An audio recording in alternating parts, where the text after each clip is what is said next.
Welcome back to the table, friends. I'm your humble host, Gray DMs, and with me, as always, is Owen. Hi there.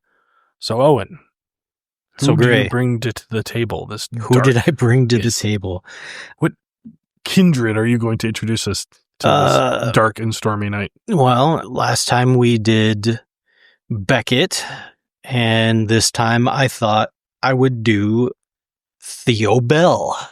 Oh, Yeah. I heard he had some fun with a shotgun. He did have fun with a shotgun, like as much fun as you can have with a shotgun. It's for a Brujah. Yeah, at least for a Brujah. So we got the gangrel main character. Yeah, everybody's favorite, but still a very popular character in lore is Theo Bell. Very nice. All right. So Theo Bell is it's kind of I guess you'd call him an elder. I mean, he's been around for a long time.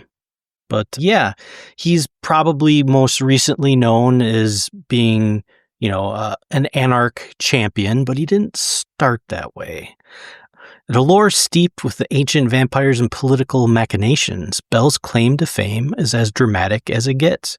He famously gunned down one of the Camarilla's founders in open conclave, shattering centuries of vampire hierarchy in one fiery moment. His story highlights issues of race, power, and the struggle between ideals and duty. Despite his clan's reputation for hot-headed revolt, Bell is known for his calm pragmatism, the kind of vampire who, in his own gruff words, sees the world's turning to shit, but we've got a job to do. So today, we're going to explore Bell's full biography, his rise as an archon, the infamous Prague conclave that changed everything, and what became of him afterwards. Like that. I like that philosophy. I mean, hey, we're seeing it. The world is falling to shit, but we got work to do. Yeah, absolutely. Absolutely. So Theo Bell's life began in bondage. Born Theofalus. He had no last name. He was born in 1829 on a Mississippi plantation. He spent his earliest years toiling alongside his family in the cotton fields. His parents tried to give him as decent a childhood as one could have under slave chains, but cruelty was never far away. When Theo was just 5, the plantation master sold off half the slaves. Theo and his mother were torn away to the Bell plantation, pried from his father's arms, a memory so painful that Theo recalls it as the last time he ever cried. Life under the new master, whose name Bell Theo would one day infamously adopt, was brutal. The master routinely crept into the slave quarters at night to better the line by pumping some white blood into Theo's female relatives. Okay, it's starting strong. All right. Young Theo's powerlessness in the face of his family's abuse filled him with a cold, lasting fury. He grew into a sullen, strong youth who knew the taste of the overseer's whip all too well. Around age 28, after his mother died, Theo believed their callous owner had worked her to death or worse. Theo finally snapped. He followed the Big Dipper northward, following the drinking gourd as they called it, and escaped the plantation under cover of night. During his flight, he even strangled one of the bloodhounds sent after him with his bare hands. Theo made it to Ohio and joined the Underground Railroad, becoming a rescuer himself. For several years, he slipped back into the Deep South to guide other enslaved people to freedom, earning himself a bounty across Dixie. He never did find his father again, but he saved many others. Over time, Theo's boldness outstripped his caution. One fateful night in 1857, a manhunt cornered him in a Georgia pine forest. Wounded and desperate, Theo stopped to drink from a stream and looked up to find a strange white man grinning at him calmly just a few feet away. Thinking it was a slave catcher, Theo lunged with all of his might and was plucked from the air as if a child. The man was no mortal enemy, but he was a hunter of a different kind. He introduced himself as Don Ciro, an elder Brujah, and he had been watching Theo's exploits for some time. Impressed by Theo's courage and defiance, Ciro offered him a gift to make Theo into something more. In that moment, Theo imagined the plantation master who had violated and tormented his family. bent and broken at Theo's hands. He accepted the bargain. Bell's embrace was not a gentle rebirth. He awoke as a Brujah vampire with a raging thirst for blood, and one condition of his new life already negotiated. Don Ciro allowed Theo a chance at immediate vengeance. The newborn Brujah returned to the Bell plantation in darkness, storming into the master's house, the very whip that had scarred his own back. In a frenzy of superhuman strength, Theo brought the whip up and down, lashing his former master harder than any mortal could. His old oppressor's screams echoed as the plantation caught fire. When the red haze cleared, Theo stood amidst ashes and corpses, including, horrifically, some of his own kin who died in the chaos. Though he could no longer shed tears, Theo felt profound loss. In that moment, he made a grim resolution. He would take the surname Bell after the man he hated, as an eternal reminder that though he now had the power of the overseer, the yoke of the slave would forever burn in his lifeless heart. From then on, Theofalus was Theo Bell. Under Don Ciro's tutelage, he spent the Civil War years raiding Confederate supply lines and freeing slaves where he could, fighting with a furious purpose to erase the memory of his murdered family. After the war, Theo accompanied his sire to Europe, where he was exposed to the grand courts of kindred society. The Brujah and Ventru elders of the Camarilla found novelty in Ciro's American fledgling, a former slave turned cultured Brujah, and many invited Theo to princely Elysium salons as a curiosity.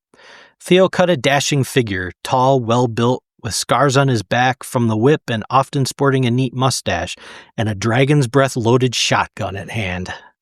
The harpies whispered about Ciro's colored progeny and made gauche remarks fetishizing his vitae.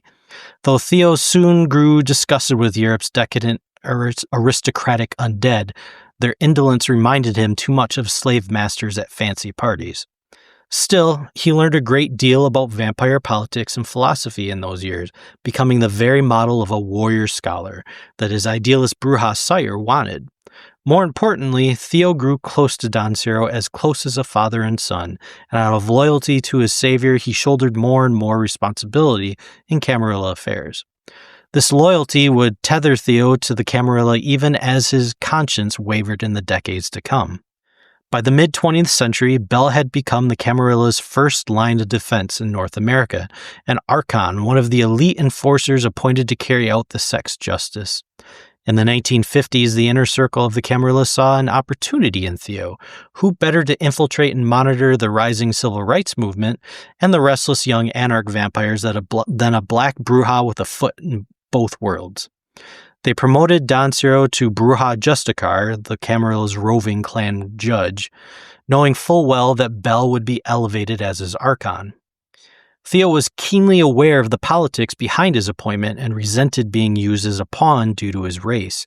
He also felt a natural sympathy for anarchs challenging the status quo. He'd seen firsthand what tyranny looked like.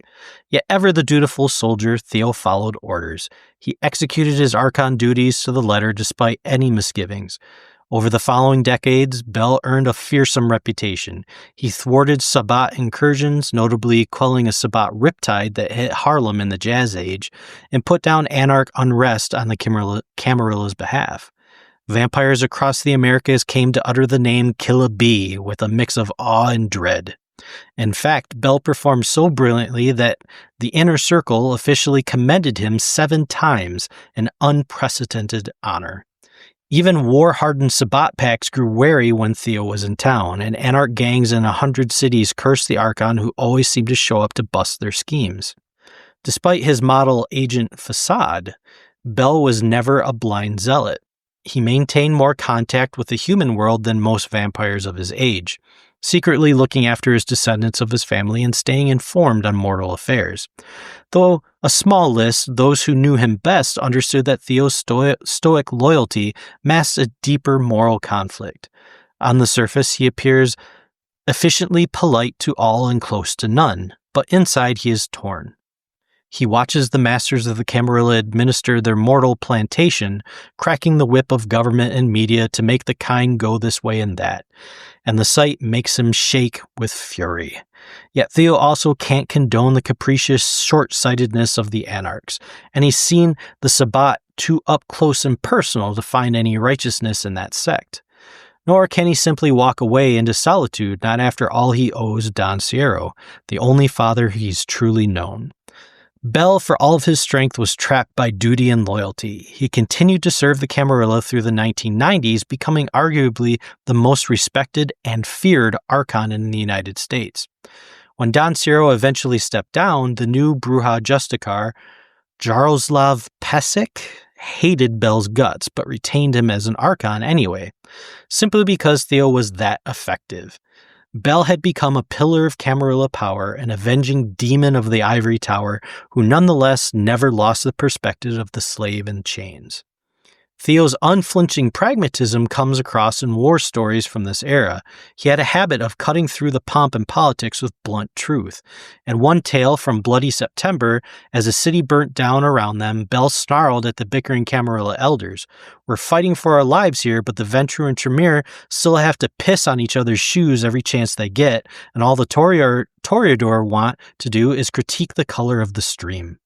It was a crude chastisement of the Camarilla's priorities, calling out how even under existential threat, the Blue Bloods couldn't help but squabble and posture. This was classic Theo Bell, fiercely loyal to the idea of the Camarilla's mission of survival, but utterly impatient with its elitism and infighting. That tension in Theo would finally snap in the coming decades. I've titled this part, "The Shot Heard Round Prague." Right. Nice. In the 21st century, the Kindred faced a crisis unlike any before, the Second Inquisition, a coordinated human effort using modern technology to hunt vampires, erupted and rocked the secret society of the undead. The Camarilla, long complacent in its ivory tower, suddenly found its havens exposed by government agencies and its elders turned to ash by strike teams. By 2012, something had to give. That year, the Camarilla's top leadership convened an emergency global gathering, the Conclave of Prague. This conclave was meant to unify the sect against new threats, but it quickly became a blame game. Camarilla luminaries accused the Anarchs of reckless behavior, using cell phones, the internet, and other modern follies that brought hunters to their door. The Anarchs, in turn, crashed the meeting to argue that it was actually the Camarilla's own secret meddling in world governments that provoked the Second Inquisition. Tensions between the establishment and the revolutionaries hit a fever pitch in Prague, and in the middle of it stood Theo Bell, nominally on the Camarilla side, a Brujah archon who had faithfully served the elite for over half a century and who had personally seen the consequences of the elders' hubris. Also present that night was Hartstad, a name that looms large in vampire history. Hartstad the Younger was a Ventrue elder who, for centuries, had masqueraded as his own sire, the original Hartstad, and was widely regarded as a founding father of the Camarilla. In life, Hartstad had championed absolute authority, and on death he sat on the Camarilla's inner circle and embodied its haughty establishment. Notably, the first Hartstad had been assassinated by a Brujah Anarch named Tyler in 1395 during the very birth of the Camarilla, a fact not lost on those who appreciate historical irony. Now, over 6 centuries later, another Brujah stood before a Hartstad at another fateful convention. As debates raged in Prague over who was to blame for the Inquisition, Bell reached his breaking point. In a flash, he pulled out his trusty sawed-off shotgun, loaded with incendiary dragon's breath shells, and fired it point-blank into Hartstad's face. The ancient Ventrue's head literally exploded in flames, silencing his final indignant rant in a burst of ash and fire. For a heartbeat, everyone was too stunned to act. Then all hell broke loose. Theo's opening shot was the signal. Other Brujah in attendance, long chafing under the Camarilla's rule, rose up and revolted against the Ventrue on the spot. The Prague conclave turned into a slaughter. Brujah militants tore into the assembled dignitaries of the sect, and many of the Camarilla's esteemed Blue Bloods met final death in the ambush. Hartstad was only the first casualty. Accounts of Jan Pizzarun, Hartstad's child and a prominent Camarilla power broker, was also cut down in the frenzy. When the smoke cleared, the conclave was in ruins. Bell had not only committed literal treason, but his actions had ignited what would later be called the start of the Third Anarch Revolt. In the immediate aftermath, Theo stood among the carnage and declared that the Brujah clan was done with the Camarilla. Centuries of pent-up frustrations within Clan Brujah came pouring out. En masse, the Brujah in Prague and across the world announced that their succession from the Camarilla and allegiance to the Anarch movement. The once stalwart clan of the Ivory Tower became a rebel faction overnight following Bell's lead. For the Camarilla, the Prague incident was an earth-shaking betrayal. Never again would Anarchs be tolerated as wayward cousins. They were now the enemy. In the wake of 2012, the Camarilla's elders essentially declared war on all Anarchs. They also used the crisis as an excuse to rid themselves of perceived undesirables in their ranks. Clanless caitiff, thin-blooded young vampires, and anyone of 14th generation or higher was outright banned from the Camarilla's sights. The sect closed its ranks, retreating into a hardline, paranoid stance, even adding a Roman gladius sword to the Ventru crest, symbolizing war. Meanwhile, the Anarch movement swelled by almost the entirety of the Clan Brujah and many of the Gangrel, who had largely quit the Camarilla a decade earlier. They established their own power bases in cities newly freed from elder rule. All of this stemmed from one furious moment of action by Theo Bell. His shotgun blast in Prague was more than personal vengeance. It was the catalyst for a sect-wide revolution that upended the balance of power among kindred. The Brujah, once the Camarilla's fiery but loyal soldiers, were now its greatest internal threat come to fruition. In the eyes of Anarch sympathizers, Bell became an instant legend, the hero who slew the tyrant. Across the world, Brujah Anarchs took up arms inspired by Prague's example. Dozens of oppressive princes found their domains suddenly in open revolt. Bell's defection sparked hundreds of Brujah to follow suit, taking out the princes who long lorded over them, and establishing new Anarch bastions along their Gangrel allies. To many younger vampires chafing under Camarilla rule, Bell was almost a messianic figure, the arch-traitor who proved the mightiest elders could fall. Kindred gossip in the nights after Prague painted Theo as an unwilling messiah of the Anarch cause. Unwilling indeed, because those who actually knew Bell understood he never sought to lead a movement or wear a crown. He didn't kill Hartstead to seize power, he did it because he got sick of bending over the blue bloods and snapped, as one account dryly notes. In truth, Theo remained as allergic to political authority as his revolt as he was before it. Only now the Camarilla saw him as a top-ranking enemy instead of a top enforcer. The fallout for Theo personally was complicated. The Brujah clan's diaspora from the Camarilla meant Theo suddenly had a huge informal following, whether he wanted it or not. He carried the credibility of someone who had been at the heart of the Ivory Tower and then broken free. Anarch leaders capitalized on that symbolic weight, yet Bell himself continued to shun any formal mantle. He didn't declare himself a baron or seek to run a city. In fact, within a year of Prague conclave, Bell found himself doing something unexpected, acting as a mediator between the Anarchs and the very Camarilla he'd just betrayed. As paradoxical as it sounds, Bell was uniquely suited to play go-between. He had the respect of it, or at least fear, of both sides. Camarilla elders who loathed what he'd done still acknowledged that when Theo spoke, he meant business. And Anarch militants, while wary that Bell had been a lapdog for so long, could not deny that he delivered them a victory and still had invaluable insider knowledge. So Theo began to serve as a kind of unofficial liaison at uneasy peace talks and negotiations in the years after. Why would the turncoat who blew off an elder's head bother to sit in meetings again? Simply put, because no one else could keep those meetings civil. By multiple accounts, Theo would attend Anarch Camarilla parlays sessions and brook no shit at meetings. He had no tolerance for Sabbat tricks, Anarch grandstanding, or Camarilla threats. If a Sabbat pact tried to ambush a negotiation, Theo personally sniffed it out and shut it down.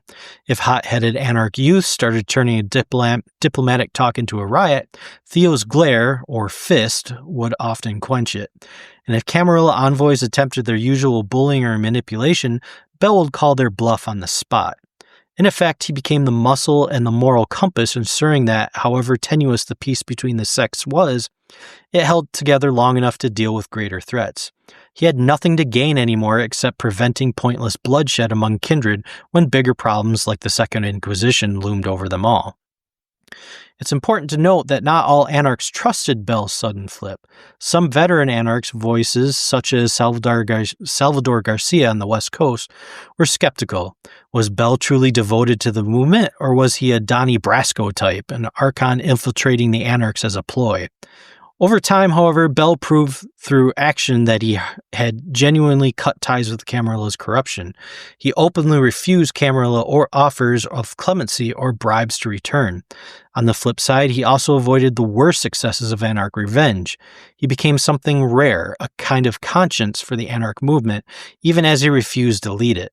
When ideological schisms or violent impulses threatened to tear the Anarchs apart from within, Theo would step in not as a prince or baron, but as the grizzled veteran reminding everyone that they were fighting for survival and freedom, not mindless chaos. In this way, the Brujah archon turned renegade carved out a new, if uneasy, role for himself after Prague. He was the icon of rebellion who still believed in a measure of order. If the Camarilla represented tyranny and the Sabbat represented fanaticism, Bell tried to steer the Anarchs onto a path of principled defiance. Vampires who rejected authoritarian rule, yet retain enough discipline to avoid becoming the monsters they hate. The years that followed saw the world of darkness only grow more chaotic. With the Camarilla and Anarchs now officially split, two huge threats loomed: the Second Inquisition and the ravening remnants of the Sabbat.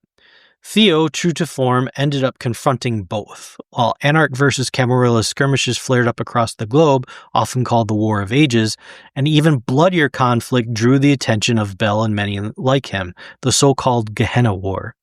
This was essentially the endgame of the Sabbat sect, a fanatical crusade where Sabbat vampires, convinced the end of the world was at hand, flooded into the Middle East to wage war on the ancient sleeping vampires, the antediluvians, in hopes of killing these progenitors. In practice, the Sabbat's Gehenna War left a swath of destabilized domains and feral packs causing mayhem wherever they passed. Bell had spent much of his unlife combating the Sabbat. He wasn't about to stop now just because he'd switched political flags. By 2018, Bell was operating as a free agent aligned with the Anarchs, but willing to cooperate with any reasonable Camarilla or independent groups against the Sabbat. One notable ally he found at this time was the famed gangrel scholar Beckett, who you might remember from my last podcast. Beckett had uncovered intel about the Sabbat plans and ancient relics, and he knew he needed someone with Theo's combat prowess. In Washington, D.C., for example, Beckett enlisted Theo to help steal a trove of occult documents from the warlord Sasha Vikos, leading to a showdown with Sabbat agents in the ruins of a shattered city. Theo agreed, not for love of lore, but because taking the fight to the Sabbat aligned with his goals, and it had the side benefit of extricating him from a Camarilla political quagmire in D.C. The Justicars had essentially exiled Bell there until he could prove the death of a turncoat La Sombra, Marcus Vittel. Helping Beckett gave Theo a good excuse to leave that stalemate behind. As the Gehenna War escalated, Bell found himself on battlefields far from home. In Romania, he hunted a Sabbat pack that was terrorizing local villages, only to discover that the pack had already been mysteriously slaughtered, a sign that something even more deadly, rumored to be the Plague Bride, an ancient Methuselah, was stalking the land. What? The Plague Bride? The Plague Bride, yup. All right, take a note on that one. In Belfast, he joined forces with an Anarch coterie and the Polish archon Agata Starek to destroy a nest of centuries-old Smice vampires that were puppeteering humans from the shadows. These are just a few examples of Theo's war stories in the 2020s. In each case, Bell wasn't fighting for a sex supremacy or some title. He was fighting for the survival of vampire kind, and perhaps a bit of personal satisfaction in taking down monsters.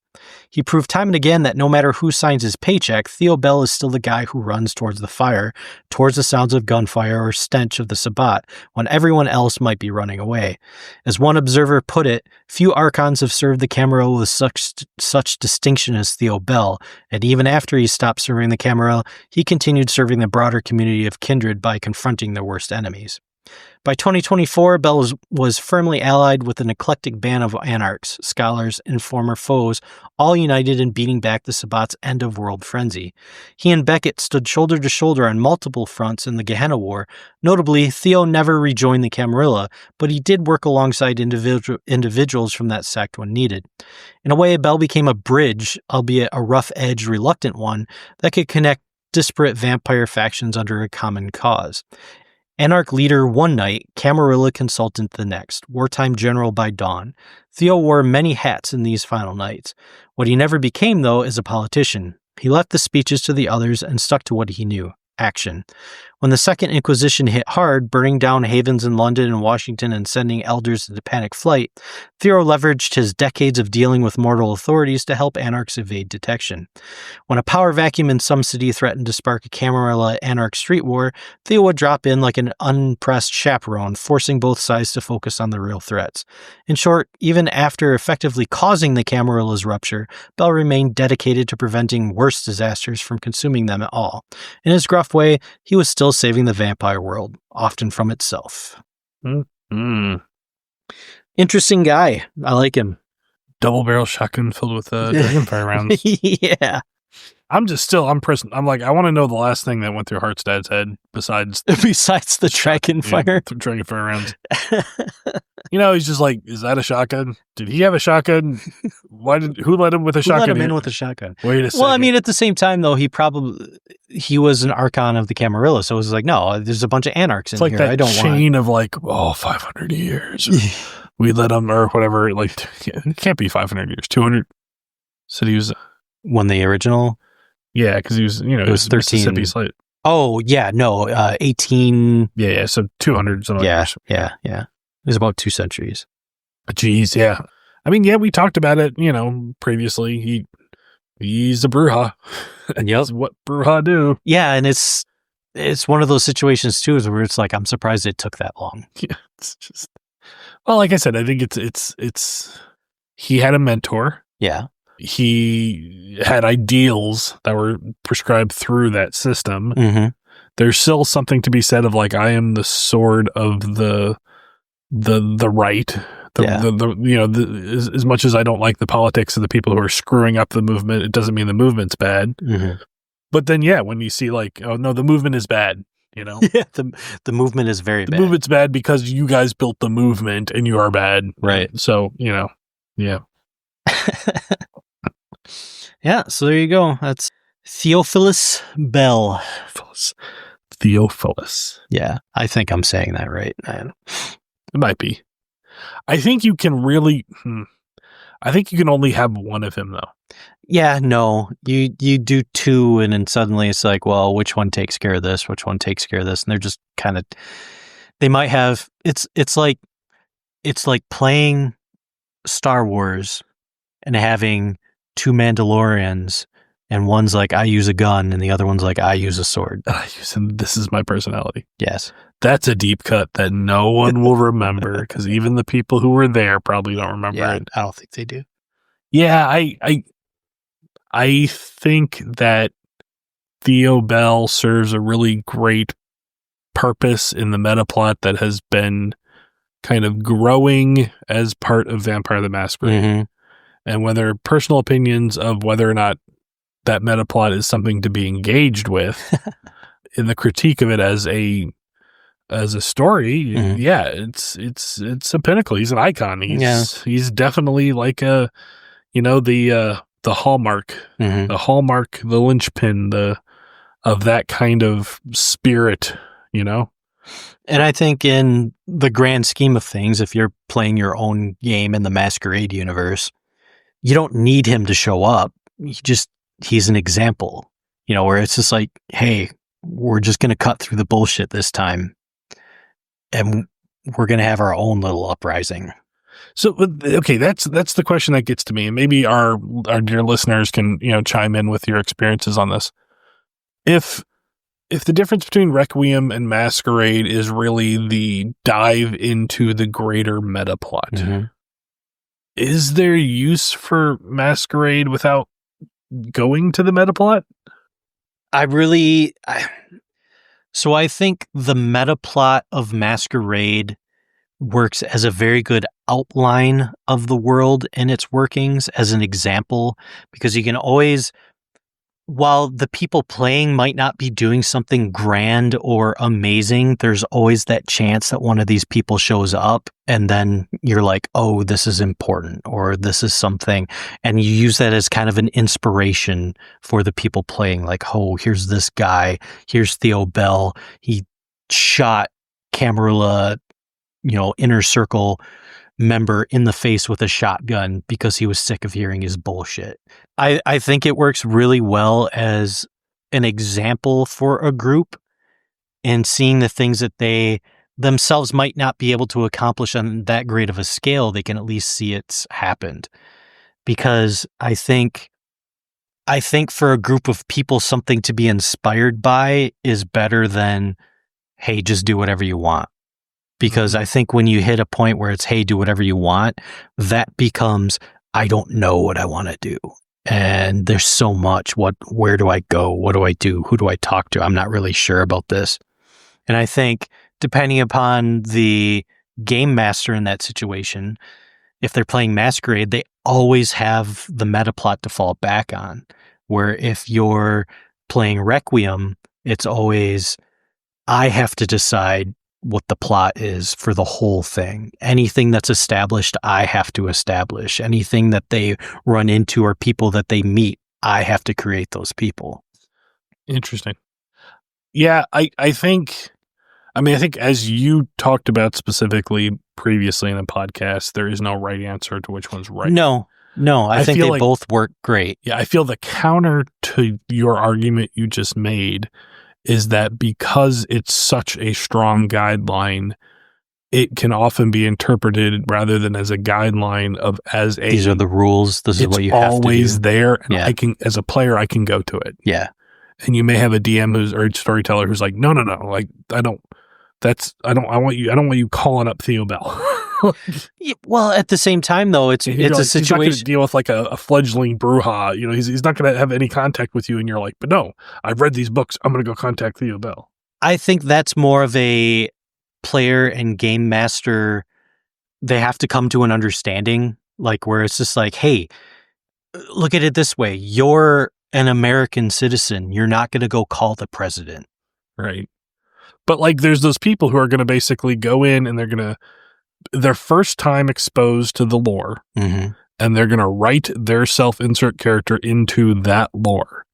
And it may be not the lore of the storyteller, Like they're trying to I keep thinking of certain players that we have, certain players that may be listening to this, who have a tendency to go on Wikipedia, start looking up stuff, and they try to ground their character in a space, and then you're taking elements that you're either taking elements that the storyteller has to then use, or if the storyteller is going to cut that line, then you feel lessened because you're like, well, I wanted to play in that sandbox. Well, I think it's a situation similar to the game I ran, where I think it's a conversation that the player and the game master have to sit down and say, this is the limit of what you're capable of.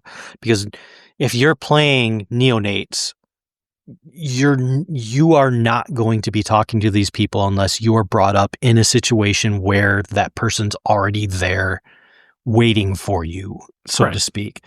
And anybody who's creating a character, and it's just like, yeah, so my great uncle is Vlad Tepes, and we hang out. But that's a mechanic in the new in VTM version 5, right? You can do the what are they called? People are probably yelling at us. It's not a heritage or something where it's specific, and obviously the storyteller has to allow that to happen. Right. But my argument, so I'm not arguing against what you're saying. I'm saying I think we both know, I think the audience knows that the answer is to sit down and talk with your player. Or absolutely. What I'm saying is, if you take a step back, does the allure of that existing as a complication that you're going to run into over and over again, does it necessitate just we're just not going to do that anymore? Does it cause a reoccurring problem? if it does, then it all rolls back to that's a conversation you have to have with the player. Because if they're constantly railing against, like, no, I want to see these people, I want to be friends with them, or I want them to bow down before me, that's a different game. Yeah. And it's just like, you're not playing, fledglings that, are in that world yet. It's like getting a job, it's just like, oh, I just got this entry-level position. Well, I want to go talk to the CEO and hang out with him and blah, blah, blah. And, I should be on the board saying what happens and what doesn't happen. It's like, it's a reality check. And if you have people at your table that refuse to follow that reality check, I don't know, I'd question if I'd want them playing with me. It's a good point. I feel that it, to me, it feels like some mixture of Chekhov's gun and the Leonardo DiCaprio meme of on the couch pointing. Yeah. It's like the players want to engage with that. They have an expectation, and I don't know what their expectation is, whether it's, like you said, whether it's the naive, I'm going to go involve myself in that, or it's just, I'm waiting for a cameo, or the like, well, where does this, the real, like, God forbid, the person who shows up with a bunch of lore knowledge, and they're like, so tell me about this prince's connection to the Ivory Tower. What archons does he know? And and you're like, Jesus, oh, come on. Well, at the same time, though, it goes to, well, that's all information no one would tell you. So, like I said, there are plenty of ways to fight this. Yeah. To me, it just feels like if the honey's spilt outside, the flies are going to come. It's always going to be. I don't see that as a problem, though. I just see that as a chance to do something unexpected. I mean, if they're looking for a cameo, why not? Like, they're getting their ass kicked by something, and Theo Bell just walks up and pumps a couple dragon rounds into them. Hey, saw you guys needed some help. Yeah. I don't know. This might be just an opinion piece. This might be a flavor thing. It could be. Like, I feel like that is the place for a video game. Maybe. Like, I just feel that it's because it feels like when that happens, when you have a cameo, a cameo is like inherently 25 to 50% meta. Yeah. Like, your fledgling character probably should not know who this is. No. So the player is going to have a ooh moment that is probably not directly connected to what their character is. And as a result, I feel that just feels... I don't know, because at the same time, how is it any different than D&D lore? You have all the same things in D&D. You have all these named characters. You have all these people running cities. You have all these special people. Exactly. So how is it any different? Well, I don't think it's different. Like, once again, because I'm not arguing that that there's like an inherent bad side. Like, I feel like, Vampire, in the difference between Requiem and Masquerade, is basically the difference between D&D and playing one of their campaigns for his homebrew. Yeah. And I mean, in all honesty, we're having the conversation that I talked about 2 podcasts ago. Hey, no, that's what I said. Like, I think the result is what you said in that podcast, what the internet has kind of come to, which is that they're both equally valid. I just think, opinion wise, like, I don't know, like, I have a problem engaging with the lore as is. Let me put it this way. Let me spin it in this direction, and maybe you will feel differently about this, or maybe you will at least feel the way I do by putting this in. Okay, imagine if we are going to, I have 2 examples, but the easier example is we're currently playing a Star Wars game. Yes. Right?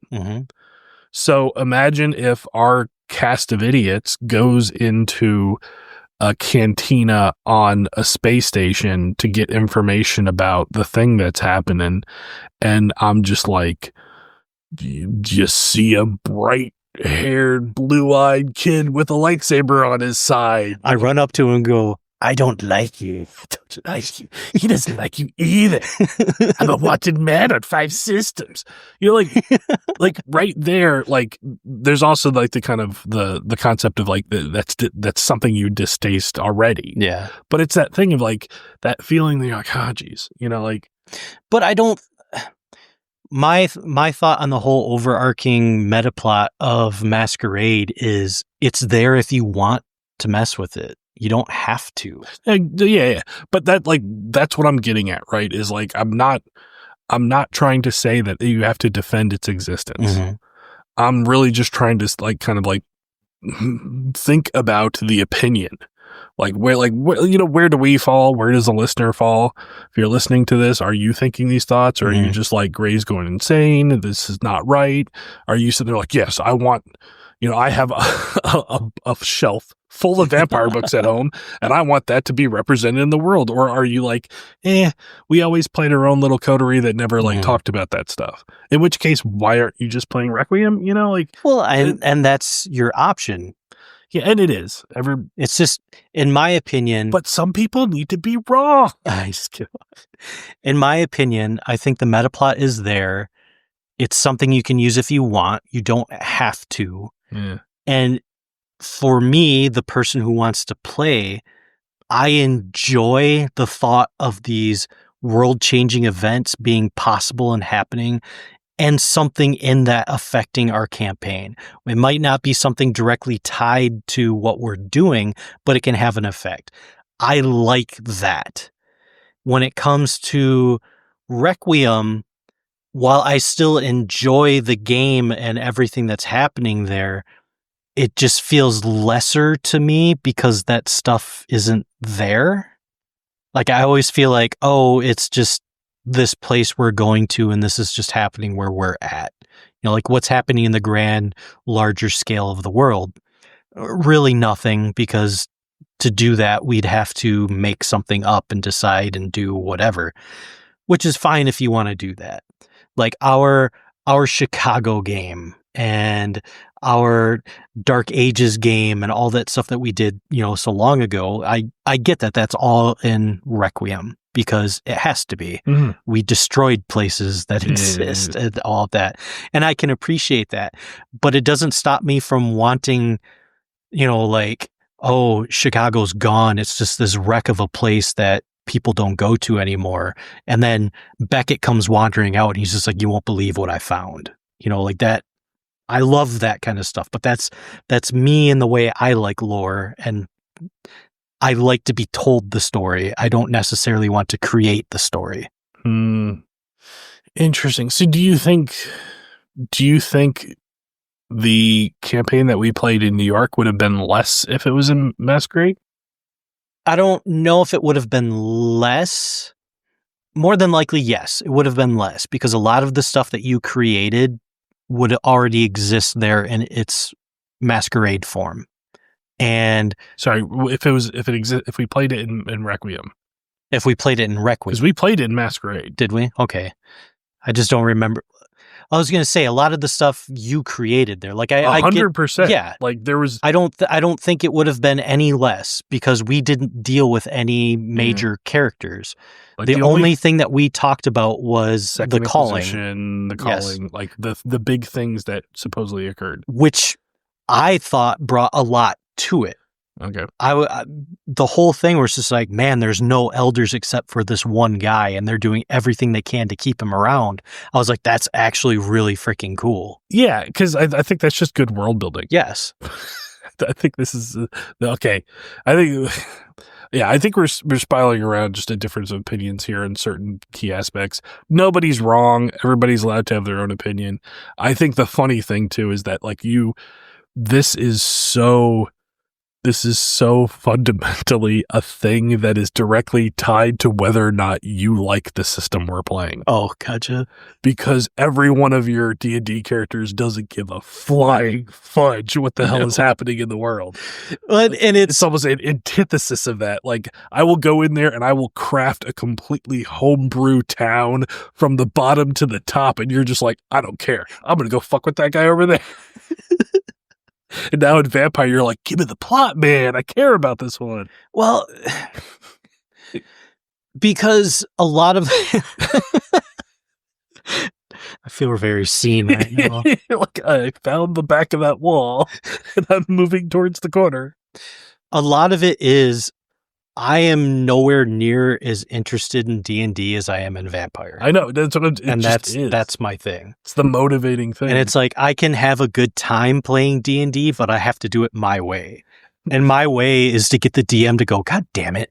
Yeah. It's just like, you're like, I just meta plot. I don't care about your plot. Gray, whatever. Like, I want to go mess with that character across. And the other thing is in D&D, I never want to take the lead. Yeah, it's true. And the last several campaigns we haven't had that other player that likes to take the lead. So I just kind of sit back and let things happen. That's what happens when you have kids. Don't have kids, folks. We're not talking about my kids or Gray's kids. No. All the absent players have kids. Yes. It's there's a weird thing. The example that I was going to go to before, which I won't have to go into it, but I'll just make sense, is like for a while I was thinking about running something in 40K. And like that is just swimming with I don't give a fuck. Just like, I don't care about this. Yeah. You're about to talk about a whole bunch of stuff that I don't care about. And like, I'm like, yeah, well, in one property you do. And in the other properties you don't. Well, no, again, in 40K, I love the lore of 40K. So I will be all about that. I will want to hear what's happening. I want to do what's going on. I would stake money that the second a Space Marine chapter comes in, you're like, yeah, then I'll be like, I don't fucking care. I'm bailing. I can't help it that a particular portion of that IP, which is the largest subsect of the IP, I don't give a shit about. And it's not that I don't like the Imperium, I just don't like Space Marines. You just like the Imperium itself, I think is awesome. I love the bureaucracy. I love the hypocrisy. I love the so evil, all of that. I love that. But when it comes to Space Marines, I'm just like, they're just so unflinching and rigid. I don't want to deal with them. Give me an orc any day with a choppa in his hand and I will be happy. So you're kind of like the shiny and chrome guy, but with green paint instead. Yeah, pretty much. Shh, the red ones go faster. Yeah, I will take any faction except Imperium. Like even the Imperial Guard. I like the Imperial Guard. I think it's great. Mechanicus, I think, is awesome.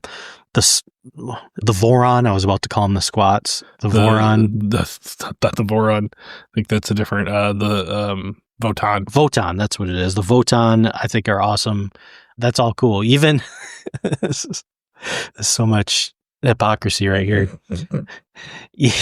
Even wow, my mind's going blank. The Super Space Marines. Oh, the Adeptus Custodes. Adeptus Custodes. I like them. Interesting. I like them more than I like, and it's all because they're just like, yeah, I can kill a Space Marine with my bare hands. Lions to wolves.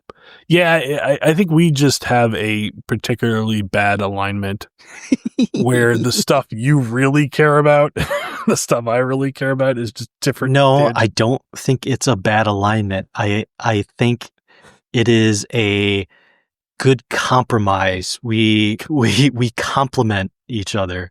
It is. It's almost built for the third person, so that when that third person's sitting there, one of us is going to key in on almost anything you go into. The other one might be sitting there going, "Are we done? How can I ruin Can we this? skip over this? Can I make this less enjoyable?" Yeah, I guess I don't know. Maybe that's the thing. Maybe you have to run a masquerade campaign without just going complete homebrew. You have to be a little bit of a fanboy, and that will provide dividends down the road. And like I said in the previous podcast, there are a lot of people, which you just proved that we did, who take things from both. And that's probably my preferable way to do it, is just to take it from both. Take the things you like from both and just do that. Yeah, like for me, masquerades like, hey, I'm going to set the world stage and then you go make a city. that's the ending point of where I want to touch the meta plot. Mhm. Like, that's super important. Like I love the way V5 kind of did that, where they're like, let's talk about the Second Inquisition, let's talk about the culling, or the calling, let's talk about all those things so that you can apply this to whatever city you want. Yep. And I was like, bingo, you got me. Now, basically take all the characters and leave. Yep. Like, let me fill in, because let me go diving in and make stuff that I find that's really evocative, that's tailored toward the interest of my players so that they will bite on it. Yep, I think that's perfectly fine. And that's all I want out of it. Like, I like the idea, like I said earlier, I like the idea of something huge happening outside the scope of what we're doing, but it's always in the back of my mind is that thing is happening. Everything the larger, higher up, more important people are doing is always shaded by that thing that's happening, so I can understand that. But what we're doing today is, hey, so-and-so's junkyard is having living plants crawl out of the swamp and attack it every night. Go figure out what's going on. You'll commit a war crime. Yeah. All right. Well, That was long. with that, a discussion of Theo Bell turned into probably a proof that the age-old, was it the edition war never ends? No. All right, guys. We will talk to you later. Yeah, see ya.